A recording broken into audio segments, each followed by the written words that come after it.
আমরা ছোটবেলা থেকে যা পড়ে আসছি যে সূর্য স্থির আর পৃথিবী তার চারদিকে ঘুরছে, এটা অর্ধ সত্য। পুরো সত্য হলো যে সূর্য ঘুরছে মিল্কি ওয়ে গ্যালাক্সির চারিদিকে, তা আবার 7 লক্ষ কিলোমিটার পার ঘন্টা, মানে সেকেন্ডে 200 কিলোমিটার গতিবেগে। সূর্যকে একবার পরিক্রমণ করতে যেমন পৃথিবীর 24 ঘন্টা সময় লাগে, তেমন মিল্কি ওয়ে গ্যালাক্সিকেও সূর্যের একবার পরিক্রমণ করতে সময় লাগে 23 কোটি বছর। মানে ভাবুন, এর আগের বার সূর্য যখন মিল্কি ওয়ে গ্যালাক্সিকে প্রদক্ষিণ করছিল, তখন আমাদের পৃথিবীতে ডাইনোসর ঘুরে বেড়াচ্ছিল।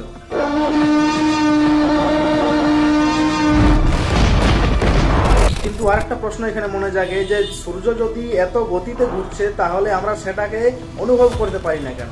তার মূল কারণ হলো আপেক্ষিক গতি।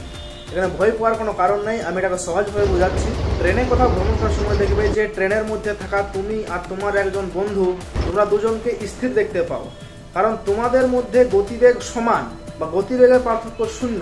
কিন্তু সেই জায়গায় বাইরের যদি কোনো লোক তোমাদেরকে দেখে, সে তোমাদেরকে গতিশীল দেখবে, কারণ বাইরের লোকটা আর তোমাদের মধ্যে গতিবেগ সমান নয় বা গতিবেগের পার্থক্য রয়েছে।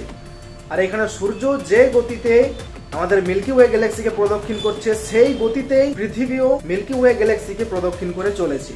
সেই কারণে যদি কোনো মানুষ স্পেস থেকে আমাদের পৃথিবী আর সূর্যকে একসাথে দেখে মনে হয় যে তারা একটি প্লেনের মধ্যেই রয়েছে।